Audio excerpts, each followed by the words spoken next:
Hello style soulmates, it's called Hair Apparel. In this video I'll be teaching you how to make a basic peg skirt from the beginning to the end. So here is me just making my margin line at the upper part, so I will also be making my margin line at the side part. So I have my margin line drawn out, both the upper part and also the side part.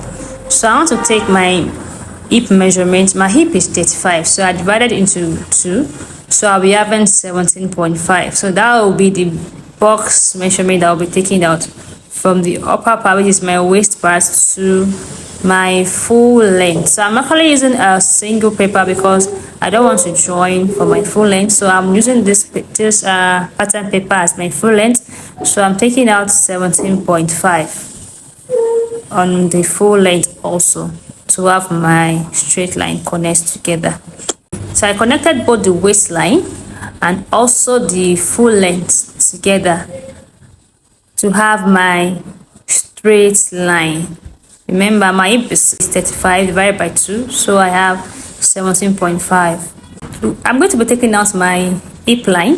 So I use 8.5 for my hip line. So I did it at my center back and also at my center front to have a straight line, which is my hip line. I did 8.5 for my hip line. So the next thing I'm going to be doing now is to measure my new length. So for my hip line, I'm going to be taking 10.5 for my new length. You can use 10, you can use 10.5, some use 11, but I prefer 10.5 for my new length. So I mark it at both my center front and also my center back to have my straight line. So after that, then I labeled my pattern. That's my waist, that's my hip, that's my new line, and the end line is my full length. So I've labeled my pattern here. So I labeled my pattern here, and that's my full length. So I labeled my pattern, that's my center back, and that's my center front. So what I'm doing is I want to divide my hip into 2 to mark the center line. So after dividing my hip into 2, my hip is 17.5 divided into 2. So to mark my midpoint for my hip line, so I divided it into 2. Then I marked my midpoint for my hip line. So I come to my waist. My waist is 26. So divided into 4, I'm having 6.5. So I will now connect my waist and my hip together. So I'm connecting my waist and my hip together. So I'll do the same thing for my center back.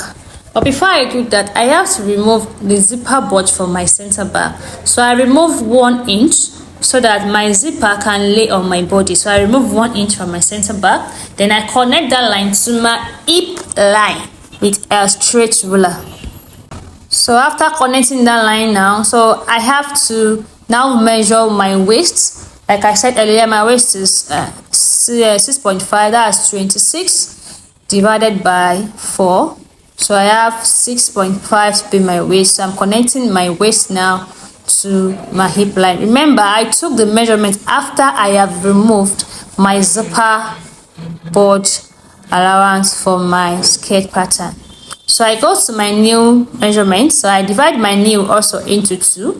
So whatsoever I have, which is I measure my knee, I divide it into 2, then I mark it because I use my hip to bring out my box, so I still have the same thing with my hip line. So I mark that line.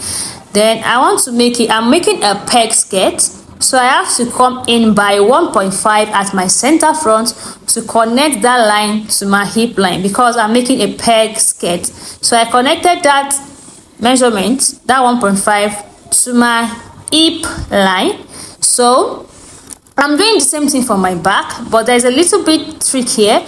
So I'm going to do it at my center back and also as my side back. So that my 1.5, I'll be divided it into 2.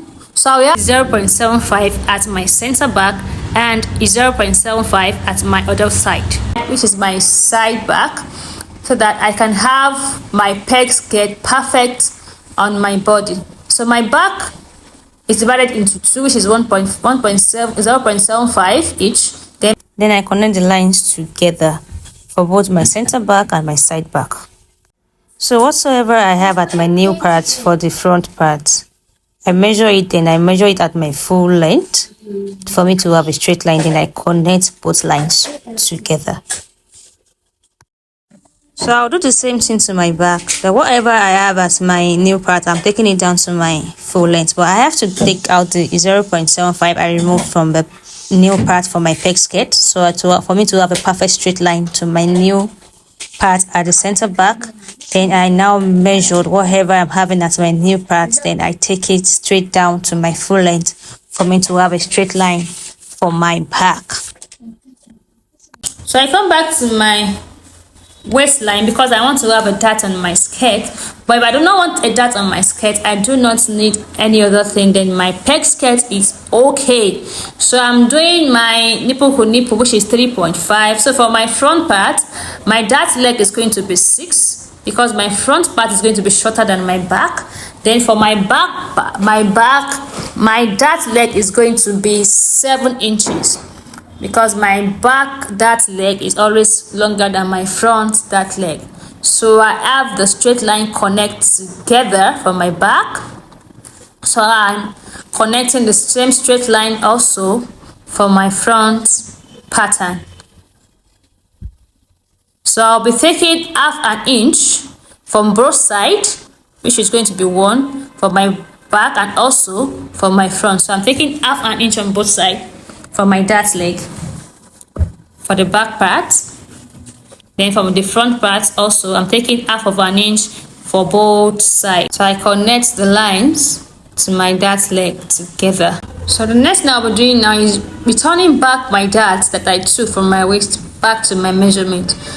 Because if I do not return it, my waist will be smaller when I want to join my measurement. So I'm returning back the 1 inch which I took as my dart leg to my waist measurement. So I'm connecting that line back to my hip line for the back part, and also I will do the same for the front part. So lastly, I'll be removing fat contouring for our skirt, which is 1 inch. Then I drew it back to my waistline. And that is the end of our tutorial for our peg pencil skirt. So don't forget to like, share, comment, and subscribe.